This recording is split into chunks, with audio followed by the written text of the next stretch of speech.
नमस्कार, स्वागतम। कुंभ का महापर्व प्रारंभ होने वाला है। इस विषय पर संपूर्ण श्रृंखला प्रस्तुत करेंगे, जिसमें शास्त्रों में कुंभ के विषय में जो जो उल्लेख है वो सारा आपके समक्ष प्रस्तुत करेंगे, जिससे कि इस पूरे कुंभ महापर्व के दौरान आप इस से संबंधित सारी शास्त्रीय बातों को जान पाएं। आपको बताने के बहाने हमको भी ये सब जानने को मिलेगा, सीखने को मिलेगा, क्योंकि कुंभ पर्व के बारे में बहुत सी बातें अनजानी हैं, बहुत सी बातों के बारे में हमें भी नहीं पता। तो ऐसी सारी बातें हम ढूंढ ढूंढ करके रखेंगे आपके समक्ष, और स्वयं भी जानेंगे और आपको भी बताएंगे। आज का जो वीडियो समर्पित रहेगा वो रहेगा इस बात को कि कैसे हम इस कुंभ स्नान को जब भी जारी रख सकते हैं, जबकि ये कुंभ मेला या कुंभ पर्व समाप्त हो जाए। तो इस कुंभ स्नान को हम निरंतर जारी रख सकते हैं कुंभ पर्व समाप्त होने के पश्चात भी। कैसे ये होगा, इस बारे में आज पूरी चर्चा करेंगे। तो कुंभ को जाने से पहले, कुंभ का स्नान करने से पहले, यदि अपने भीतरी कुंभ, यदि अपने साथ रहने वाले कुंभ, यदि अपने शरीर रूपी कुंभ को ही जान लें तो कितना अच्छा हो, कितनी नई बात है ये। कुंभ मेले में करोड़ों लोग जाएंगे, कुंभ मेले में करोड़ों लोग स्नान करेंगे। विश्व प्रसिद्ध ये एक ऐसा आयोजन है जिसमें एक साथ एक ही स्थान पर इतनी बड़ी संख्या में लोग जमा होते हैं। तो ऐसे महापर्व कुंभ को यदि हम निरंतर अपने भीतर चलाते रहें, यानी ये स्नान हमारा कभी टूटे ना क्रम कुंभ स्नान का, उसके लिए हम आज का वीडियो देखें और समझें कि इस विधि को हम कैसे प्रयोग कर पाएंगे। कुंभ के विषय में हम बहुत सारी दुर्लभ जानकारी एकत्रित कर रहे हैं, अलग अलग ग्रंथों से धीरे धीरे समक्ष आपके वो सारी सामग्री रखेंगे। आज हम 2 श्लोक लेंगे और इन 2 श्लोकों से शास्त्रों के माध्यम से कुंभ को समझने का प्रयास करेंगे। तो एक श्लोक में यह बताया गया कि यह कुंभ पर्व प्रयागराज में कब पड़ता है। ये बड़ी विस्तृत दुर्लभ जानकारी है। कुंभ पर्व प्रयागराज में कब पड़ता है, इसके लिए जो श्लोक है वो आपकी स्क्रीन पर प्रदर्शित हो रहा है। देखते हैं क्या है ये। मेष राशि गते जीवे मकरे चंद्र भास्करौ अमावस्या तदा योगः कुंभाख्य तीर्थनायके मकरे च दिवानाथे यजगे च बृहस्पतौ कुंभ योगो भवेत् तत्र प्रयागे यति दुर्लभः। कहा गया, जब सूर्य और चंद्रमा मकर राशि में हों और बृहस्पति मेष अथवा वृष राशि में स्थित हों तो ये अति दुर्लभ कुंभ पर्व का योग प्रयागराज में बनता है। तो हमारे शास्त्रों में इस बात की पूरी विस्तृत चर्चा है कि किस किस प्रकार से, किस किस नगर में कब कब ये दुर्लभ संयोग बनता है। प्रयाग में, हरिद्वार में, उज्जैन में, नासिक में, ये अलग अलग किन किन राशियों में बनते हैं, किन किन समयों पर बनते हैं, किन किन कालों पर इनका निर्माण, इनका योग बन जाता है, वो सारी बातें कही गई हैं शास्त्रों में। संपूर्ण विवरण आपके समक्ष प्रस्तुत करेंगे। अब चूंकि कुंभ प्रयागराज में लग रहा है, इसलिए आज प्रयागराज के बारे में ही श्लोक प्रस्तुत किया। अब देखते हैं कि ऐसा कौन सा प्रयोग है जिसको हम इस महाकुंभ के पश्चात भी जारी रखें तो हम निरंतर अमृत पान करते रह सकते हैं। जो 14 रत्न प्रकट हुए समुद्र मंथन से, उसमें एक ये कुंभ भी था जिसमें अमृत कहा जाता है। तो अमृत जिन जिन स्थानों पर छलका है वहां कुंभ का योग बनता है। बहुत विस्तृत स्टोरी है, आपने सुनी भी होगी और आपने पढ़ी भी होगी। अमृत मंथन, समुद्र मंथन, अमृत का वितरण, फिर विष नीलकंठ द्वारा पान, ये बहुत विस्तृत जानकारी है और ये लगभग हम में से सभी को पता है, लेकिन अगर आप कहेंगे तो इस विषय पर एक विस्तृत वीडियो बनाएंगे शास्त्र प्रमाण सहित। तो यहाँ हम अब उस प्रयोग की चर्चा करेंगे जिसके लिए आपने इस वीडियो पर क्लिक किया है, और वो ये है कि कुंभ को ठीक प्रकार से जान लें। कुंभ स्नान से पहले अपने स्वयं में स्थित कुंभ को जान लें। स्वयं इस कुंभ स्नान को प्रतिदिन कैसे करें ये जान लें। तो सीधे विषय पर आते हैं। आपकी स्क्रीन पर एक श्लोक प्रदर्शित हो रहा है, उसको ध्यान से देखिए। कलशस्य मुखे विष्णुः कंठे रुद्रो समाहितः मूले तत्र स्थितो ब्रह्मा मध्ये मातृगणः स्मृतः कुक्षौ तु सागरः सर्वे सप्तद्वीपवसुन्धरा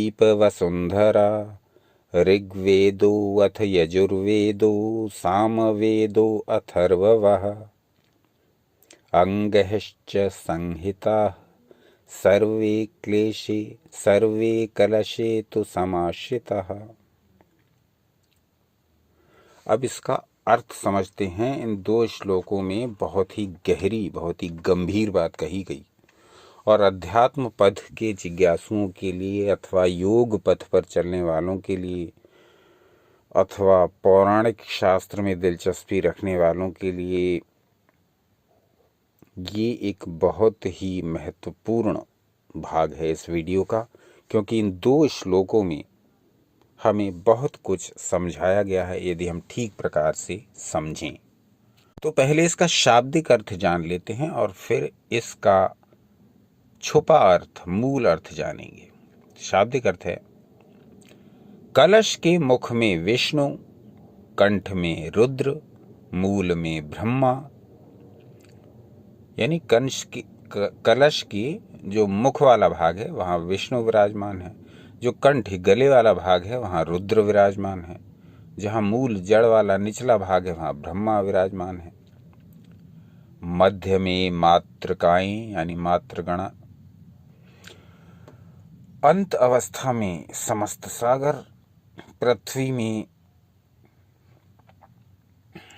जो जितने भी 7 द्वीप स्थित हैं, और चारों वेदों का मिला जुला रूप विद्यमान है कलश में। तो ये कलश या कुंभ सृष्टि का प्रतीक माना गया है।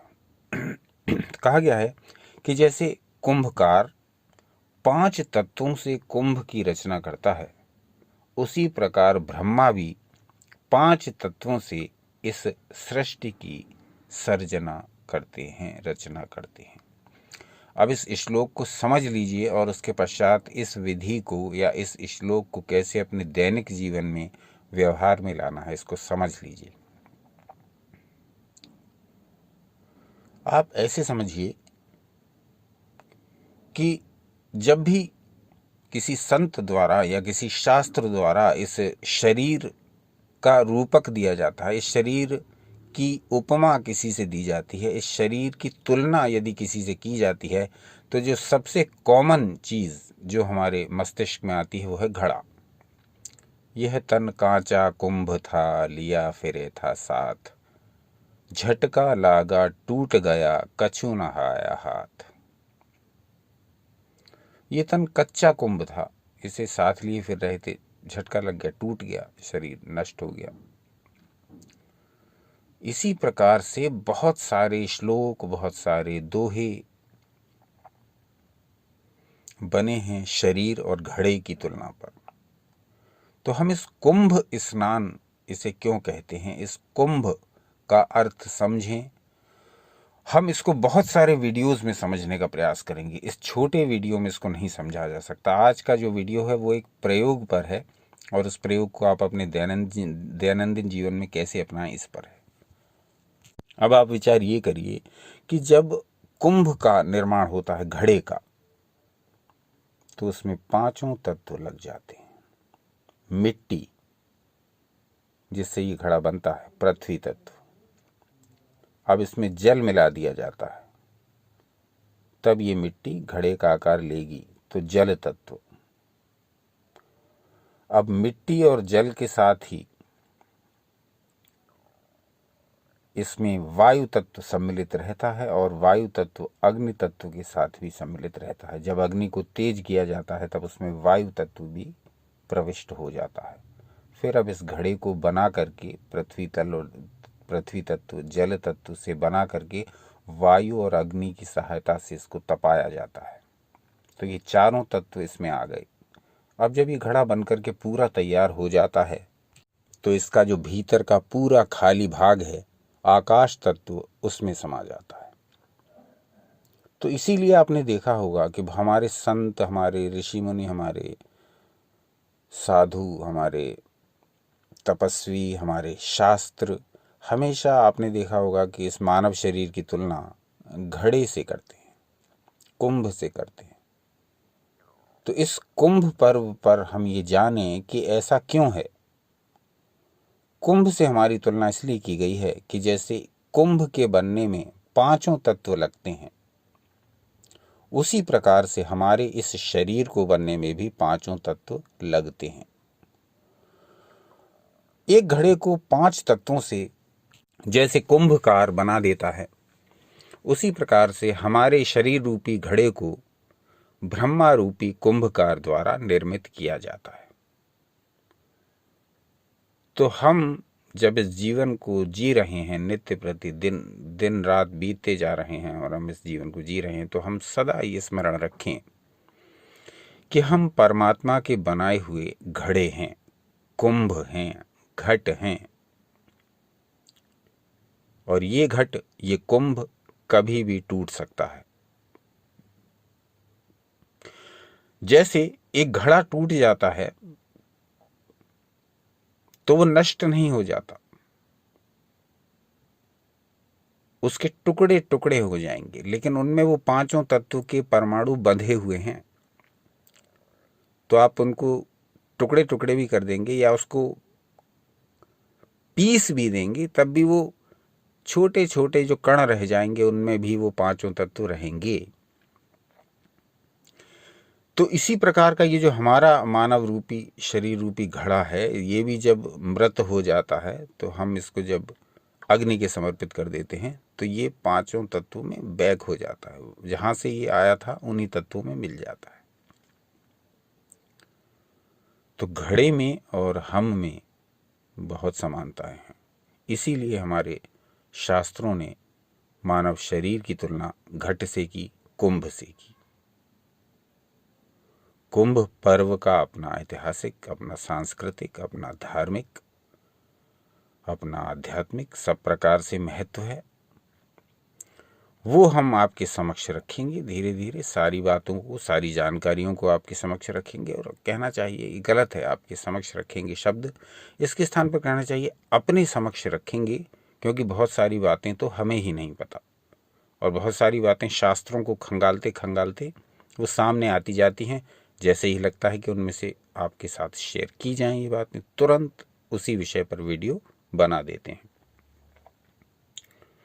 तो आज का वीडियो आज के वीडियो की जो प्रेरणा हमें मिली, वो मिली हमें डॉक्टर अर्चना गुप्ता जी से, जिन्होंने अपने कमेंट के माध्यम से ये कहा कि इस विषय पर वीडियो बनना चाहिए। हम आपके प्रत्येक कमेंट को ध्यान से पढ़ते हैं और जैसे ही किसी कमेंट में हमें किसी ऐसे विषय पर वीडियो बनाने की प्रेरणा मिले, हम उनका नाम अपने वीडियो में प्रेरणा स्रोत के रूप में अवश्य लेंगे। तो आप क्या सोचते हैं, किन किन विषयों पर वीडियो बनने अभी शेष हैं, या शेष तो हमेशा ही रहेंगे, क्योंकि ये विषय ही इतना विस्तृत है कि इसमें जितने भी वीडियो बनाए जाएं उतने कम है। अभी कुंभ के विषय में ही हम वीडियो बनाएं तो पूरी श्रृंखला बनेगी, इसको हम ब्रेक दे दे करके आपके समक्ष रखेंगे। तो आप ये बताइए कि आप किन किन अछूते विषयों पर, जिन पर अभी तक काम नहीं हो पाया है, उन पर वीडियो देखना चाहेंगे। एक अन्य बात चलते चलते आपसे कहेंगे, प्रारंभ में ही हमने इसको नहीं किया, जिससे कि लोगों का समय व्यर्थ नष्ट ना हो। लेकिन जो वीडियो को अंत तक देख रहे हैं उनसे एक बात कहनी है कि ज्ञान गंगा प्रवाह नाम से जो चैनल है उसका नाम परिवर्तित करके संपूर्ण सनातन रखा गया है। कुछ दिनों से हम इसी चैनल पर निरंतर कार्य कर रहे थे। संपूर्ण सनातन को केवल वो लोग सब्सक्राइब कर लें जिन्हें सनातन से जुड़ी हर विषय की जानकारी चाहिए। यहाँ प्रत्येक शास्त्र की चर्चा होगी, प्रत्येक कोटि की, प्रत्येक विषय के, प्रत्येक मार्ग के सनातन शास्त्रों की चर्चा होगी। और विशेष बात यह होगी कि यहाँ हम जो चर्चा करेंगे वो आवश्यक नहीं कि वो हमारा स्वानुभूत हो, क्योंकि हम हर विषय को लेंगे। जिन विषयों पर हमने अभी तक कोई काम नहीं किया, जैसे योग, अध्यात्म आदि पर, ध्यान आदि पर, स्वरशास्त्र आदि पर और बहुत से सारे शास्त्रों पर हमने खूब काम किया, वो तो हम आपको यू एंड योगा में आपके समक्ष लगातार वीडियो देते ही रहते हैं। लेकिन संपूर्ण सनातन में हम सनातन धर्म के जितने भी शास्त्र हैं उन सारे शास्त्रों को आपके समक्ष रखेंगे, चाहे पाठ रूप में रखें, चाहे उनका अर्थ समझाने के रूप में रखें, लेकिन वहां हम अपनी ओर से कुछ नहीं जोड़ेंगे। जो जैसा उस शास्त्र में लिखा हुआ है वो जैसे का तैसा आपके समक्ष रख देंगे। फिर आप उसको जैसा चाहें समझें, जैसा चाहें प्रयोग करें, वो आपके ऊपर रहेगा। तो यहाँ यू एंड योगा में हम मूलतः वही विषय लेते हैं जो अधिकतर हमारे देखे समझे, पढ़े परखे और प्रयोग किए होते हैं, या हमारे जानकार लोगों के प्रयोग किए होते हैं। परंतु जो अब दूसरा चैनल है संपूर्ण सनातन, जिसके बारे में इसी चैनल पर माई अदर चैनल में आप देख सकते हैं, उसका डिस्क्रिप्शन भी हम दे देंगे इसी वीडियो में, उसका लिंक, तो वहां जाकर के आप देख सकते हैं। तो वहां अभी तक जितने वीडियो अपलोड किए गए हैं उनको आप भले ही देखें अथवा न देखें, परंतु अब इस कुंभ के पावन पर्व पर हम इस चैनल को, संपूर्ण सनातन को, एक बिल्कुल नया रूप में प्रस्तुत आपके समक्ष करने जा रहे हैं। तो जो लोग भी सनातन शास्त्रों के अथाह समुद्र में अलग अलग विषयों के अलग अलग ग्रंथों को पढ़ना समझना चाहें, वो उस चैनल को सब्सक्राइब कर लें, संपूर्ण सनातन को। वहाँ हम अलग अलग ग्रंथों का मूल पाठ प्रस्तुत कर देंगे। ये आवश्यक नहीं कि उनको हमने अपनाया हो या उनका प्रयोग ही किया हो। अपनाने और प्रयोग करने वाले अधिकतर वीडियो आपको यू एंड योगा में मिलेंगे, पर यहाँ विषय विस्तृत नहीं हो पाता है, क्योंकि योग और ध्यान आदि एक अलग विषय है। परंतु सनातन साहित्य बहुत विस्तृत है, उसमें हर बात को, जीवन के हर पक्ष को लिया गया है। तो जो लोग सनातन को संपूर्ण रूप में समझना चाहें वो संपूर्ण सनातन पर जाकर के देख सकते हैं। इसी कुंभ के प्रारंभ से, इसी कुंभ स्नान, इसी कुंभ मेला के प्रारंभ से ही हम इस पर नियमित कार्य करना प्रारंभ कर रहे हैं। तो ये चर्चा रही इन सब बातों के बारे में जो संबंधित हैं कुंभ से, जो संबंधित हैं सनातन से। आप अपने विचार बताइए कि ये वीडियो कैसा लगा, इसमें कुछ उपयोगी लगा या नहीं लगा, क्या रह गया, क्या आपके विचार में अब अगले इस कुंभ श्रृंखला में जो अगला वीडियो प्रस्तुत करेंगे उसमें दिया जा सकता है। आप अपने स्वयं के विचार भी बताइए। कुंभ से संबंधित या अन्य विषयों से संबंधित वीडियोज़ आप देखना चाहें तो कमेंट्स द्वारा सूचित करें। हम प्रत्येक कमेंट्स को नोट करते हैं और शीघ्र से शीघ्र उन पर वीडियो बनाने का प्रयास करते हैं। आज का अंक यहीं तक। अपना अमूल्य समय हमें देने के लिए हार्दिक धन्यवाद। सनातन शास्त्रों से जुड़े रहें, सदा आनंदित, उत्साहित एवं शक्तिशाली रहें।